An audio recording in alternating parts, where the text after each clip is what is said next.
Welcome to the Mixing Room. I'm Daniel. I'm Trent. Guys, we've got another fantastic show for you today. And it's a show that's, it was a really serious conversation. It was a good conversation, but I think one of the focal points was like community and inclusivity.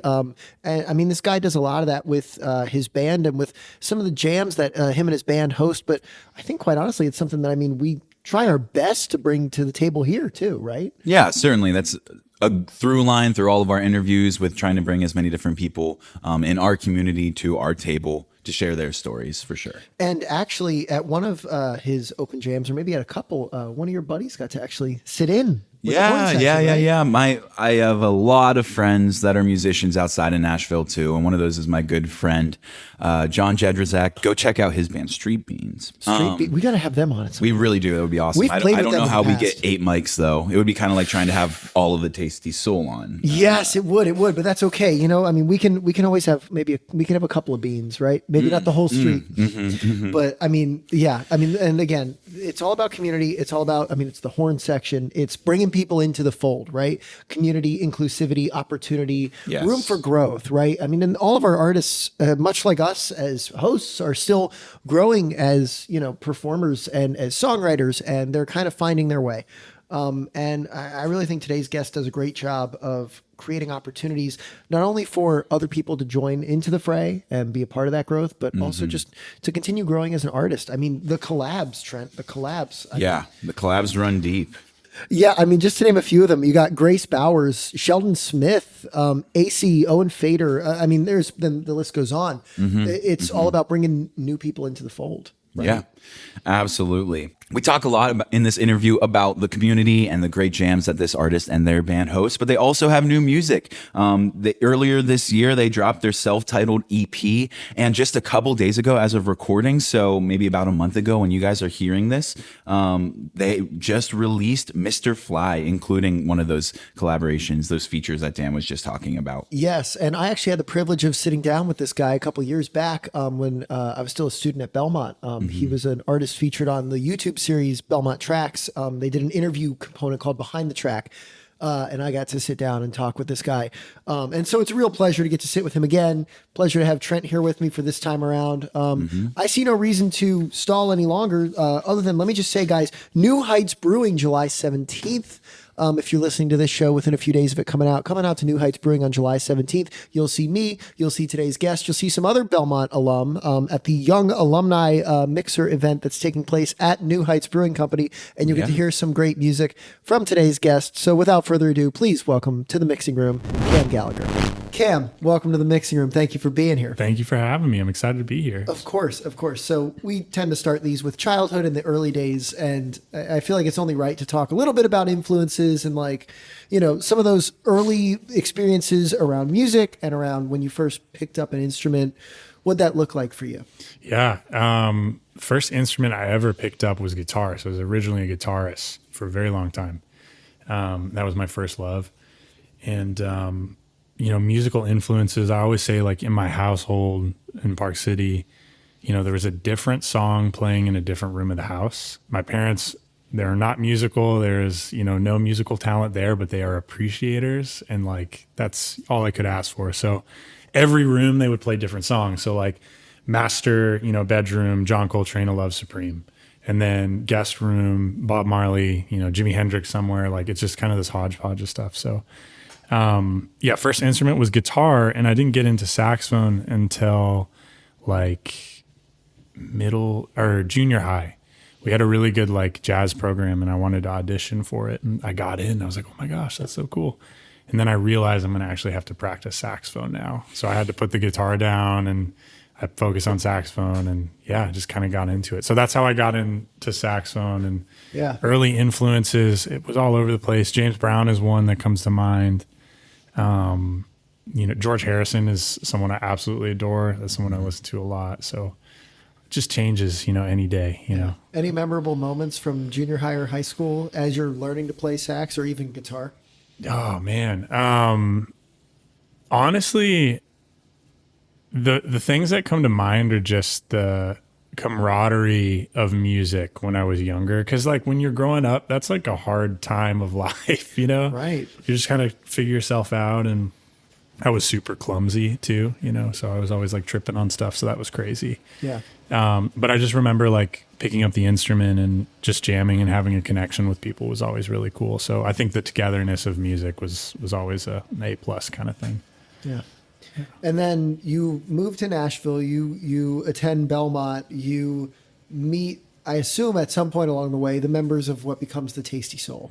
Yeah. Tell us about, I mean, that's a funk band that's forming in what's really seen as a country town. I mean, Sure. I could argue that we're not just that, but certainly if you're thinking of secondary genres, maybe funk isn't on the top of that list. Sure.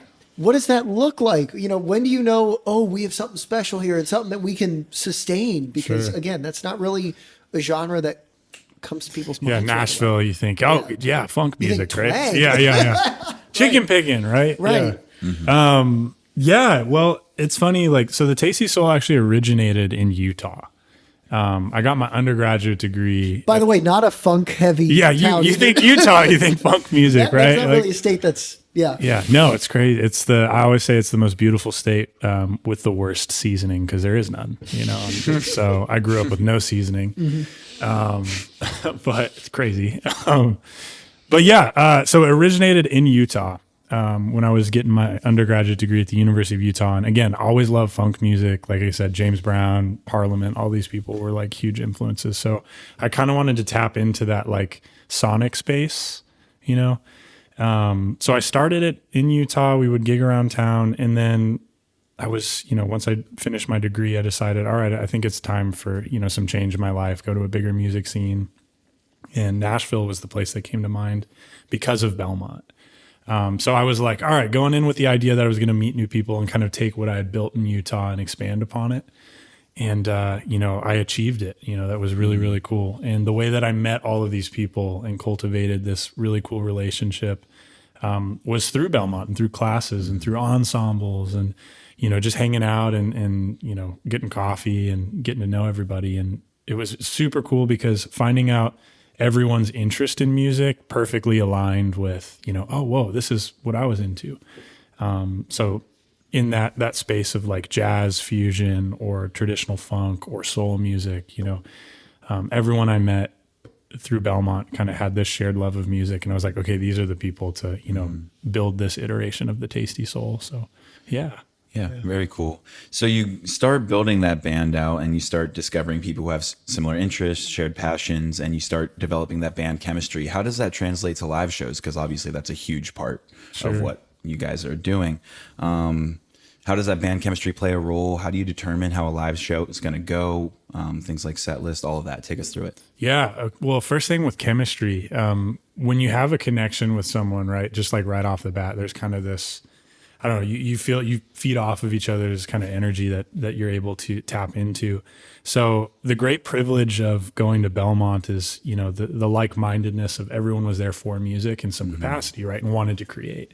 So I think being in kind of an artistic centric place allowed for, a lot of that chemistry to be built because people are just all about collaboration. So when it was actually meeting those people and like hanging out and like building upon our friendships and our relationships, that actually translated directly to the music aspect, writing music with people, rehearsing, right? It became a joyous experience. And because of that, it became a very trustworthy kind of thing when you go to play live, right? You trust these people, you know each other really well. You've wrote songs together, you spent late night, recording sessions together. So I think that had a lot to do with just in terms of the chemistry, because the more you get to know someone, especially outside of the music, the easier it is to kind of take creative liberties too, there's a parallel there too. But in terms of just like playing live, I know that when we're going out and about, doing our thing, and I've spent years with these guys now, in classes and touring and everything. I know that they're going to listen and I'm going to listen to them, and we can kind of build off of each other, in that way. So I think just knowing each other really well has opened a lot of like doors for us sonically, Yeah. In terms of like constructing a set, or what was the other component of that question? Yeah. I guess as I'm listening to your answer, I would even take it in the direction of like when you're playing a show, how consistent is your set list? How often are you changing things when you have the ability to listen to one Got it. another? Like, Got it. Yeah. Yeah. how often are you changing things on the fly? And who's calling the shots? Sure. Are you calling Oh, the dude, shots? Cam is calling the shots. I just referred to myself in third person. That's crazy. Cam G. No. I love that he became Bruce Springsteen for For a second. Cam G's calling the Cam shots. G. Yeah. Dude, it'd be crazy. Would that mean I'm my own like Clarence Clemens because of Yes, the saxophone? it So would. I'm like two. Yes, the it same. would. That's awesome. That's all I've ever wanted to be. Bruce Springsteen and Clarence Clemens would be cool. Okay, sorry, I'm getting sidetracked. So This is why I fangirl over Cam. Did you see that tunnel of love is sitting on the shelf behind you? dude, the bolo tie. That's awesome. That's Right? cool. I like Sharp. that. I got to get that. Yeah, get that for the next jukebox jam. You can wear that outfit. That's a good idea. Yeah. Yeah, I like that. And we should get into those, but back to set list and all that. Okay, You're so calling the shots. I'm calling the shots. So in terms of just like the music aspect, I'm always trying to write new music and work stuff in. And we like to call, a couple of the same tunes, every set, but it's always just trying to expand. So if there's a new tune that I can kind of, cherry pick, put that in here. If there's an old one that some people are familiar with, then I'll incorporate that. But the goal every time we play is we don't want our songs to sound the same.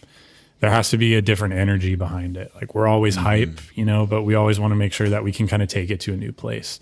I think that's where a lot of that trust comes in because we'll extend a lot of sections of songs and it will go in a completely different place than, the last show.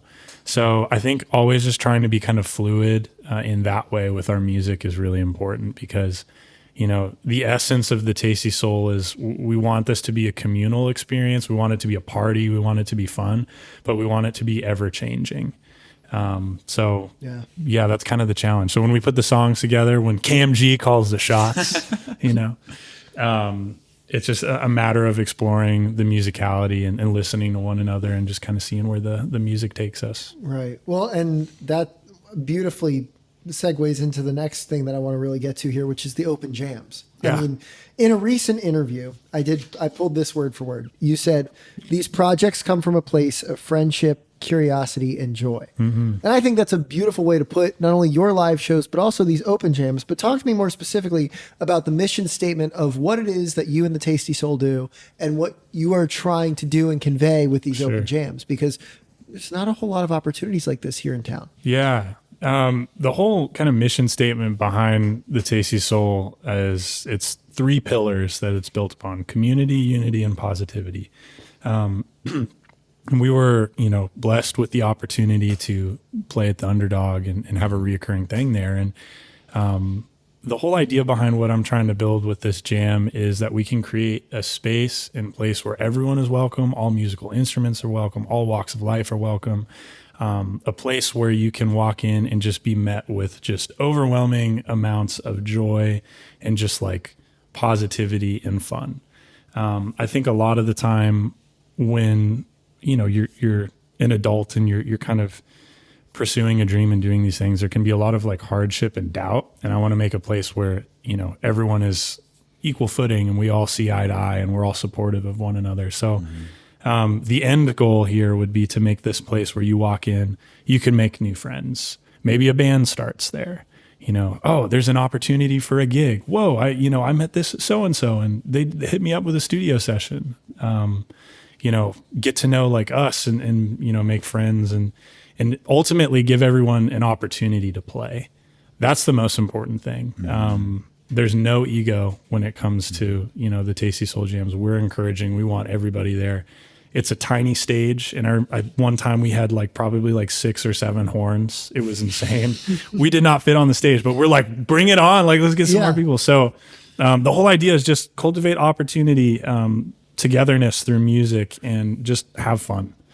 So that's the main idea, the main mission, the kind of goal I have with the Underdog. Yeah. And I can't applaud you enough for doing that. I mean, it's a phenomenal thing. It really is. And I mean, one of your buddies, Johnny, got to play with them, right? Yeah. We got to. Yeah, dude. I tried to hang get out at you. the I tried Underdog. to get you up on stage. Yeah, one of these days. Yeah. One of these days. It's gonna happen, dude. It's gonna happen. Well, I'm telling I you. will say, just being there and that environment certainly is encouraging to the point where I would actually consider it. Whereas opposed to all the other jams I've been to in Nashville, people are fairly welcoming, but there is a level of kind of ego, like you said, sometimes, and sometimes it's hard to. All that to say, I got an opportunity to go to one of the jams. I want to say it was a month ago, but it might have been even 2 months now at this point. But the environment there was extremely welcoming, which is not necessarily always the case, as you probably know. And you certainly achieved what you set out to, at least from my perspective. I really quick too. I just want to say, like, there's a lot of great stuff happening, and I think in a lot of other music scenes, Nashville is very like people first, which is rare. It's a rarity. I will say the other aspect behind the Underdog Jam is I want to show that there is no divide or level, right? We're all musicians. We're all playing an instrument. We're all trying to share music with one another, right? So it shouldn't feel like you should be afraid to hop on the stage. You should be, how are you going to grow? How are you going to get better, right? Yeah. An environment where people welcome that kind of stuff, I think needs to be prioritized everywhere. You know, that's how we grow. So you got to jam with us next time. I'll say no pressure. You're very convincing. You don't have to if you don't want to. You're welcome to just hang, but like just know you're always welcome on the stage. Yeah. Well, so this episode's coming out July the 10th. Okay. When's the next one for our audience that's seeing this around the 10th of July? It would be the first Thursday. It's the first Thursday every month.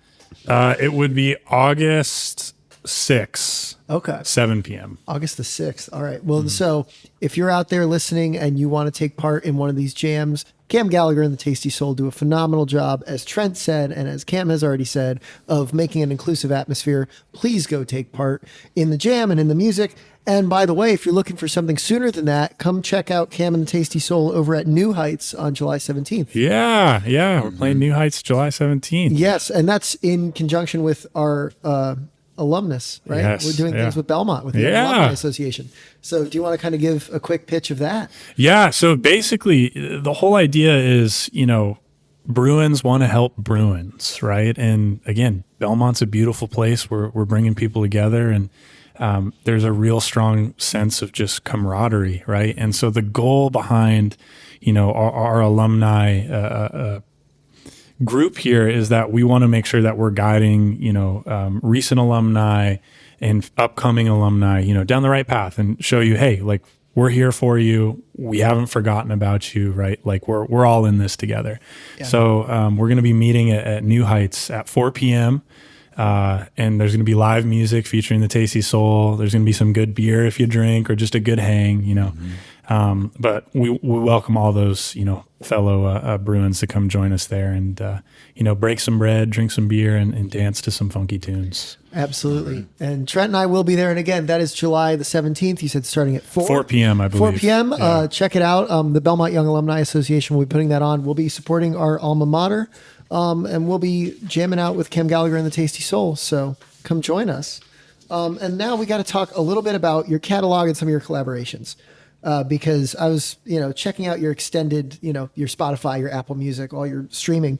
And obviously you're a horn player, which very much so. To be a front man in the face of a band and be a horn player is not a super common thing. It's not unheard of, but it's not super common. Yeah, sure. So yeah. A lot of your releases are, I guess, padded, or perhaps the sprinkles that are on top there are from guitarists and vocalists who are, adding a little something to that. Grace Bowers is on a couple of different live songs that y'all put out, a cover, House of the Rising Sun, and also Hit It and Quit It. Yeah. Sheldon Smith's on a couple of them. Mr. Fly, which just came out a week or so ago when we're sitting down to tape this. 2 days ago. Yeah, about a month ago by the time Crazy. you're seeing this at home, along with a song called Groovational Pull.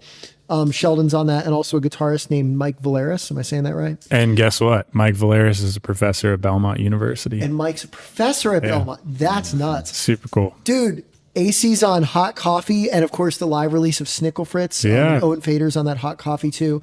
Talk to me about features and about how the features add to the dynamic, and how do you keep that classic Tasty Soul sound when you're plugging in new elements with some of these releases. Yeah, well, it's great to have just like super amazing, talented, and hardworking friends and mentors too. And I think it's always good to feature those people in your life, on those tracks, because again, the whole goal behind when we play our songs, we want to have a different kind of sonic fingerprint, right? And when we play them live, we want them to sound a little bit different, right? So I think these songs with these particular people really show that kind of place and time of like, this is what the song was. And I think when you listen to them, you kind of hear and feel the spirit, that these people all kind of put into it. There's a ton of new music coming out with more features. So we have Elijah Aaron, another Belmont alumni. Yeah. Professor Dr. Alex Graham, my professor at Belmont. He's going to be on a tune. Everything also has been recorded and produced and mixed and mastered at Broken Door Studios, another Belmont, alumni, really. Yeah. So we're really kind of, we love Belmont, Hey, as do we. If you look at our roster of guests, it's like alum. It's great. It's a great place. Belmont would be cool if you want to sponsor us, get us some studio time. I don't know. Oh, there you go. Hey, No, say hey. it loud for the camera. President Yeah. Pop. If you like the funk, you should check out the Tasty Soul. Maybe we can come in and lay down some funky tracks, something. I don't know. Get him on tambourine. Yeah. We get you. That would be crazy. He sang with Brad Paisley. Did he really? When we were still in school. Yeah, he did a thing with Brad at one of their live events. We're getting Pop singing some BGVs. I love that. Okay. Although I did talk to him about this, and he said that they walked off stage that night, and Brad was like, "You like this whole university president thing?" And he said, "Yeah." And Brad said, "You should stick to it." Nice. So, not a striking vote of confidence, but Sure. maybe he's out for he's got to prove himself. Sure. So, Hey, you know what? I welcome all. Yeah. Speaking of getting in the studio, y'all released your self-titled EP earlier this year. So tell us a little bit about the making of that and who worked on that with you, and the decisions going into. Yeah. So it's funny. It's a Rolodex of tunes. We started recording that in 2023. Spring of 2023 and most of 2024. So we recorded at Broken Door Studios. John Lowry, my good buddy, he plays keys with me too. Yeah. He and I have been really working on a lot of these tunes for a long time. So I think we have about like 40 songs in the vault, that we're working on. So the process of getting those songs really was just kind of being patient, taking our time, really making sure that the mixes were right. I wanted to always add more stuff, percussion here. We got to do horns here. We need a 6 solo. And then also, like the featured aspect, like who do I want to sing this song, or who do I want to be featured, as a soloist on this? So a lot of time kind of went into that process of deciding, okay, this is who I feel would be a really good fit for this song. But yeah, so a lot of those tunes that were selected for the EP were written in 23 and 24, with a handful of a couple new ones this past year. So yeah, that was kind of the process, and it was painstaking to figure out the order, because I never know, okay, should it be an instrumental first? Should it be vocal? What should we do here? Do we do the long song first? We do that last? Yeah. So Yeah. How different is that than when you play those songs live? It's it feels more comfortable live, because again, I know what to expect and I don't know what to expect. The expectation is the song is not going to sound like how it was recorded, right? But where's that going to lead me? The recording process is hard because it's going to be there forever, and it's in that particular order. So it feels a little bit more, not necessarily stressful, but you have to be very intentional, right, with what you want to kind of convey. And, I was thinking about how the ends of songs sounded. Would they transition well to other songs, stuff like that. So that was kind of the big thing there. I think that's the beauty for me, selfishly, in doing things like this, is even though obviously these get recorded and released, and, in my head, it's kind of like a live thing, because there's a repetition to it. Yeah. So it's like, we can take one interview in a certain direction and then, take another one in a completely different direction the next time. One of them's maybe super bubbly and lighthearted, and maybe the artist is like, super introspective, and we can chase that rabbit hole. And I don't as much have that worry of like, this is going to be out there forever. Sure. But in reality it is. Yeah. You know? And sometimes I do listen when I listen back, because I mean, Trent does a lot of the actual like long form editing for it. So when I listen back to them, I'll, be delighted by something, be like, oh, that's right, that's in this, or, oh, that stayed in or that didn't stay in, and so I totally understand from the perspective of, oh, this is going to be there forever, like wanting to get it right, even though I kind of privilege myself with, Sure, the yeah. podcast. There's a new one every few weeks. Sure. People forget. It's in one ear and out the other. Sure. No, it's also on We the don't internet. forget. It's We don't also on the forget. internet, right? And it's there forever. Yeah. It's funny, like, again, I feel more comfortable in the live setting because the whole identity behind what I do is it's ever changing and growing and evolving. Like, I never want a song to sound the same. I want it to grow in some capacity. So, in a live setting, it's much easier to read a room too. Right. It's like, oh, do we want to go to the slow song? They seem like they're, turning up and having a good time. Maybe we keep the energy going, right? Mm-hmm. So it's a little harder when you're, there's no one there to read and you're like, okay, I think these are the ones we're going to go with, So yeah. Any live stories that stand out to you, good or bad? Good or bad, just with the Tasty Soul? Yeah. Or I mean, if you got something otherwise, go for it. I mean, I'm just nosy. That wasn't in our show. No, notes. that's a good question. I have to think of. You can control a crowd, of course, but you can only control them so much. Sure. And especially like I know you guys did a residency. Was it in Utah a couple of years back? We went on a tour in Utah. Okay. Yeah. Okay. There's some crazy stories about that. I don't know if I can disclose most of those stories. But I'll try to think of, some good ones here. That happened. There was one we played on that tour. It was crazy. I think the AC went out or something, and it was like definitely beyond capacity. They were just like letting people in this tiny room. It was super hot. It was insane, and it was like one of the coolest experiences because I threw a lot of curveballs at the band. I was like, let's just do this song. And the crowd was just like super into it. And there was a moment where somehow, some way we got into Smells Like Teen Spirit by Nirvana. We did not rehearse this. This was not on our set. I just was like, I was like, these people they're into it. So we started doing this and the whole place just went freaking crazy. Like it was insane. And then right after that, we did Bulls on Parade by Rage Against the Machine. Yeah. Wow. And, I think the memory from Utah was like when we did that Bulls on Parade, the whole place was just like shaking. I've never seen so many people so energized, and that was really cool. I would never go see a horn band expecting to hear Rage. Dude, you're right. Nirvana. Yeah. It was great. It was awesome. I'm trying to think more more stories with the Tasty Soul. This is one that happened here in Nashville. I'm not going to say the venue because I don't want them to. Right. Yeah. But so basically what happened was we did a show, and this was very early on when I just like moved to Nashville. Mm-hmm. So I don't really know how it works here. Still trying to get my footing of like, this is how you get the gig, all this stuff. So I put a show together. I got a bill curated, and everyone was supposed to, advertise and bring people. So we get there the day of the show. Nobody showed up. There was like zero people. So we still did the whole set. And after the booking agent came up to me and goes, all right, cool. So here's, the production fee that you owe me. I'm going to go back and, collect some stuff, and then I'll get that paperwork for you, and you just get the money to me. And he told me how much it was. And I was like, okay, cool. Can I just get all this stuff going and pack up a little bit, and I'll get that to you? He's like, sure. So goes back there, does his thing. And I look at the guys and I'm like, let's go. Let's get out. Let's go. So, it wasn't me. I'm sorry. It wasn't me. I think it was called Tam Gallagher and the not good culinary experience of a man. Yeah. Not me, internet. That was not me. I've heard of those guys doing things like that. Yeah, it's crazy. Not bringing people to a show. Like, what are you doing? It's crazy.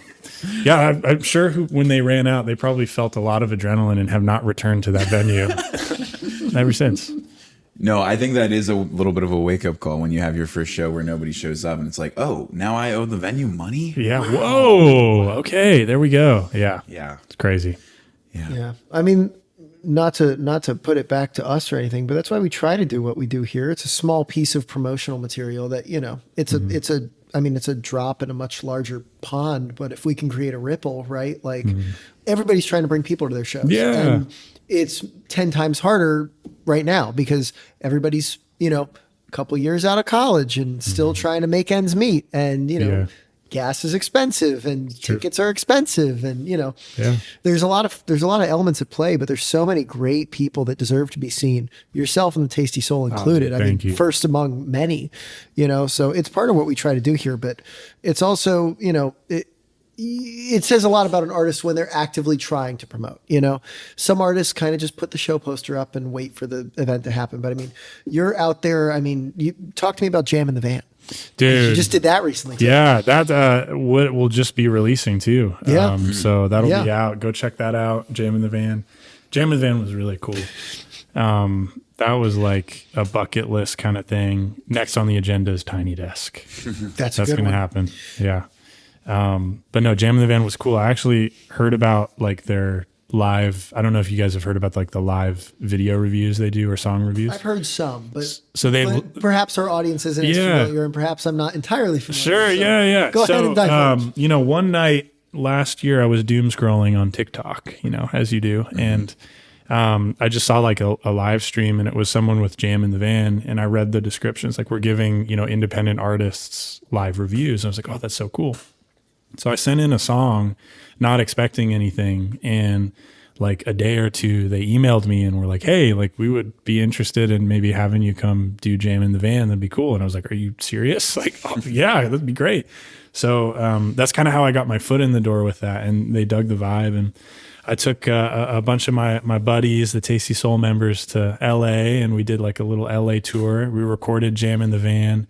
Man, that was a crazy trip to get to LA. It's like everything that could have possibly have gone wrong went so, but all of the musical experiences were like A+. It was incredible. Like, it's almost like we were all just kind of like one mind when we would play. And that's like such a cool feeling.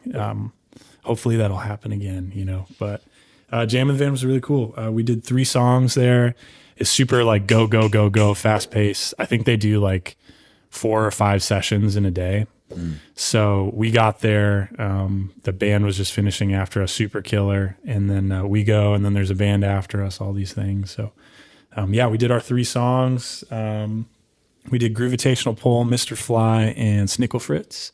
Yeah. And it was super cool, man. It was a special experience. We were jamming to Snickle Fritz earlier. Oh, word. Thank you. I appreciate it. I mean, obviously, day of, we always, just to keep it fresh in our heads, we're listening to the artists that are going to be on, but like, that's a staple of your live show. I don't know if you can ever take that out. That's the unless you already have. No. You should add it back. That's the Tasty Soul anthem. I feel like yeah. That was the first song I ever wrote, and John gets to really go ham on those keys on that. Oh yeah, John goes crazy on Snickle Fritz with like his organ parts and stuff. Sweet Tea is another one we like to feature the keys. So Hayden Thomas has been playing with another Belmont guy. Okay. We give him a nice feature and he goes bananas. It's crazy. So yeah. That rocks. Yeah, man. Thank you for checking out the music. I appreciate that.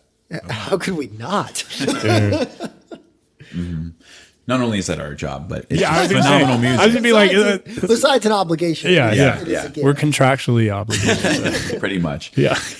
It says Gallagher. Who is this guy? Who is this guy?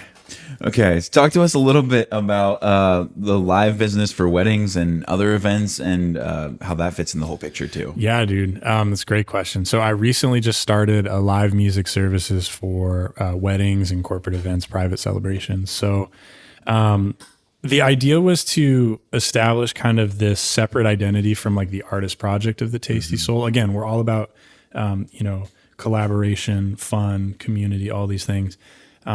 And I felt like that naturally kind of transitioned into the sphere of like weddings, where this is like people's most important day, and I love weddings. I'm a big love guy. I love rom-coms and all this stuff. I love that stuff. I have a soft spot for like the classic, rom-coms and love and Valentine's Day and all these things. So I'm a romantic, Me too. Yeah. I feel like you are too, but I don't want to speak for you. Yeah, sure. But like, yeah. But It's not part of my brand. Yeah, sure. Okay, I got you. But like the idea of playing people's weddings and kind of taking that energy from the artist side of the Tasty Soul of like, hey, like this is all about joy and positivity, I thought was like a perfect transition. And I always have so much fun playing weddings. I love, I always say like providing the soundtrack to, your special day. That's my job. And I love that. So the idea was to kind of create this separate identity for the Tasty Soul that could be maybe more accessible to more people in a different kind of sector of music.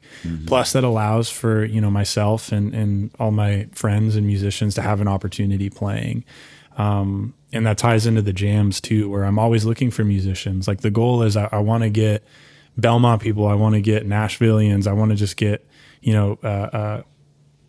amazing musicians, good people, opportunity and work. And now that I have this business that I've started, I can start to do that. Right. So weddings, corporate events, all these things, I want to make sure that I can, take care of people and give them a chance to play. And I think the idea of, weddings is really cool. Corporate events, all this is a good side to do that. So, yeah. Cool. Do you have a Mount Rushmore of rom-coms? Dude.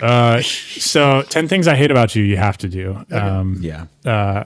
There's a lot of, actually, I'm now just realizing The Wedding Singer. I love that movie. That gets me every single time. I'm going to say... This has nothing to do with the podcast. This is good. This is good. Notes. Yeah. No. Another rom-com that I absolutely love. Fool's Gold with Matthew McConaughey. Oh, I've never heard of it. That's a good one. That's like a little bit more like kind of action. That can be an honorary kind of thing. Okay. How to Lose a Guy in 10 Days. That's a great one. Then it's a Ben Stiller, Along Came Polly. Okay. It's a good one too. Some like deep cuts right there. Yeah, for sure. Yeah. It's showing my age. I haven't seen that many. I've probably only seen 4, so I couldn't really do a true Mount Rushmore. That's okay. 50 First Dates. Oh, dude. That one's, I was going to say, that's probably my favorite. That's a good one. Yeah. You've Got Mail. That's a good one too. Tom Hanks. Yeah. Yeah. When Harry Met Sally. You just had to like upstage me there. That's These crazy. are the only ones I've seen. He's naming the most You've basic. seen like the best ones though. It's like I've only named 3. I don't even know if I can name a 4th. I bet you could. I'm trying to think of other ones I've seen. Shit. I don't know. That might be the only 3. Like major rom-coms. Yeah. Is there anything I'm missing? I don't know. I like Shallow Hal. I think that's really funny.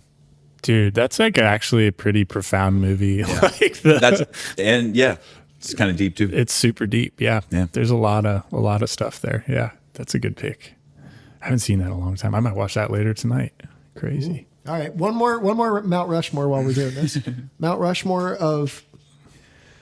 I don't want to limit it to horn players because I feel like maybe not everybody that inspires you is a horn player. But I mean, your inspirations, influences, I'm thinking in the horn direction, but Okay. like if James Brown needs to be on there, I get it. Okay. He's not a horn player. He needs to be on there. Tell you what, I'm gonna work something out here. What if I do like horn players, like specifically saxophonists, And then a separate and then one? I do a separate one of just like musicians. Okay. Is that cool? Yep. Yeah. Okay. Not to say horn players are not musicians, but like, yeah, screw those guys. Right? Anyway, Entirely separate. Dude, one. Yeah, they exactly. play percussion half the time. yeah, anyways. what the heck? They're just I waiting actually their turn. crazy that you say that. Because I always tell like all my students, like at the end of the day, regardless of the instrument you play, we're all drummers.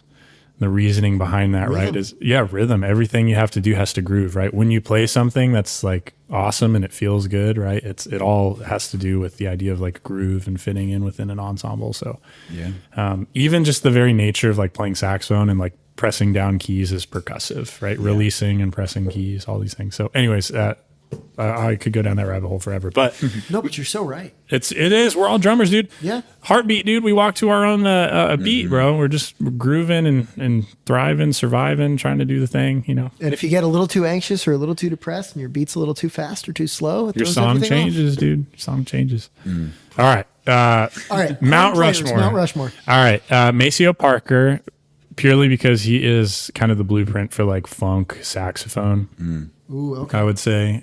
Plus, I just love him. Michael Brecker. I'm a big Michael Brecker fan. Jazz fusion, incredible. Arguably one of the greatest saxophonists ever. This is just pertaining to me. As it should be. My first love was David Fathead Newman. He was Ray Charles's saxophonist, and he was, to me, like kind of the premier commercial sax player of like, you know, that era of like the 50s, R&B, soul, all these things. So he's really cool. He plays multiple woodwinds too. Incredible, pretty amazing discography. So David Fathead Newman's awesome. And then Dexter Gordon. That was my first transcription ever where I learned one of his solos all by ear. So I love Dexter. So those are my horn players. See, but he mentioned Clarence Clemens earlier. He didn't put Clarence. So okay, no. There's.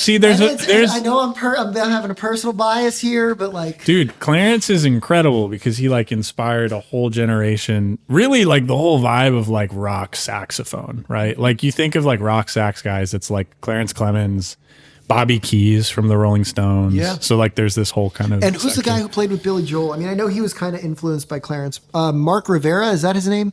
I'm spacing, dude. He was in Billy's band for a long time, but I mean, I think Billy put sax in the 80s into his band because of what he was hearing Bruce and Clarence do in the 70s. Yeah. I mean, Bruce has always been my number one, so that's Sure. why I have that. That's why I stand up for Clarence. I have you're that good. bonus East Street there. Band's awesome. But okay, so well then, all right, musicians overall. Okay, so I would say George Harrison. I think Great choice. George Harrison would write the soundtrack of my life if I could choose, because I think he is super expansive in his music. He's a great lyricist, amazing songwriter, great instrumentalist, and just like a beautiful human being. Like he has such a great spirit in, you know, about him, and watching his interviews, that resonates with me a lot. So George Harrison, Michael Kiwanuka, he's a soul guy. He's new. You should check him out. His album Love and Hate, it's like one of those instances where music just like comes to your life in the perfect time. It's like every song I listen to, I was like, this is exactly how I feel right now. This is incredible. So Michael Kiwanuka is amazing. The production on his albums are great. Another one, let's see. Jackson Browne. Excellent choice. My mom's favorite musician is Jackson Browne, so that's my favorite because it's her favorite. Well, I mean, I'm sure you know the lore that he was like living in the same apartment complex as Yeah, Glenn Frey. yeah, in Laurel Canyon, this Yeah. whole stretch in California where everyone was just, again, the idea of community, right? You're just like writing and doing all this stuff. Who else? Oh, I can't remember who else was in that building. I think it was Glenn Frey, Jackson Browne. I don't think Don Henley lived in that building. I think he was Was it just Bonnie like, Raitt? It might have been Bonnie. I could be wrong, but I'm pretty sure, But what, like the idea, dude, some like of the what best. I wouldn't give to accidentally stumble upon that Just building. hang out. Yeah. Right. Be a fly on the wall. Right. I could be the mail guy. I could like, Yeah. right.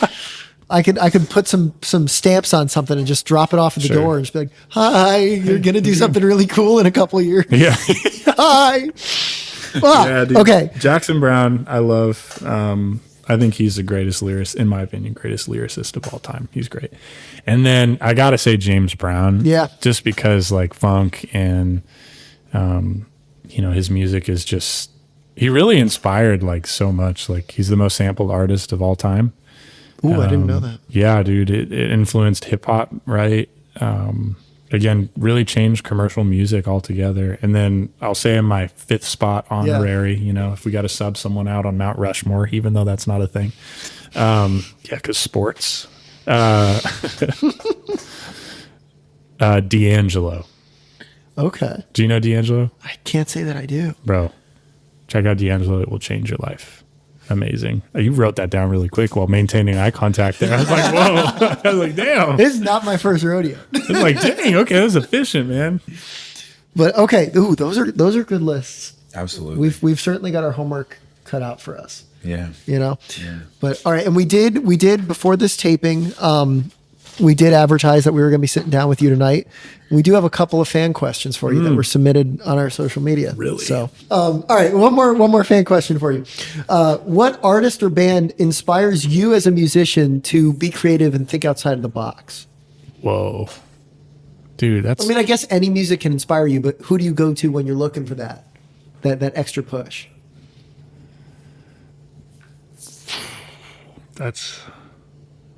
There's a couple that come to mind. I don't know if I can pinpoint one, dude. That's so stressful. A couple is fun. Hey, it's not a contest. You can name 20. All right. I'm gonna say the first that come to mind is D'Angelo.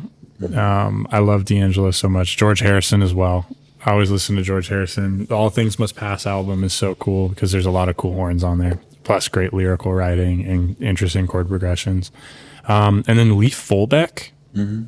If you guys are hip to Leif Fulbeck, Vinny got me hip to Leif Fulbeck. He showed me. Did? Yeah. Okay. And I actually listened a lot to Leif recently. And then, believe it or not, wild card, Tom Petty. I love Tom Petty. Mm-hmm. So if I get in a rut, I listen to, the Wildflowers is one of my favorite songs. And yeah, so those are kind of the people I've been recently kind of going back and forth with. Of course, James Brown, Parliament too. Anything within that funk realm, but yeah. Wouldn't be doing my job if I didn't ask the Muppets. Dude, yeah, let's talk Muppets. So in our first, we did an interview a couple years ago. And Cam said at the time that the Muppets were like one of your first exposures to funk. Yes. You were like, I'd do a song with the Muppets tomorrow if they'd ask me. Absolutely. Yeah. Do you still go back to that? Have you outgrown the Muppets? No. Dude, the Muppets is for everybody. All ages, like all creeds, everything. That's like Muppets is just, yes. I agree. And I really wish that Disney would not push them away that they are. The Muppets should be in the forefront, dude. But if I could work with the Muppets, it'd be freaking sick. Yeah. Well, listen, obviously, again, you've got the Open Jam that is the first Thursday of every month. Mm-hmm. And if you're out there listening, please, if you're in the Nashville area, come take part in those jams. The Underdog. At the Underdog, first Thursday of every month. We will see you July 17th at New Heights Brewing for the Belmont Young Alumni event. But come have a drink if you're around and that's your thing. But before we get out of here, I wanted to talk about your latest release. I've now put away the piece of paper that has that title on it. Mr. Fly? Mr. Fly. Yeah. That just came out within a month of this episode dropping, but it came out a couple of days ago as we're sitting here taping this.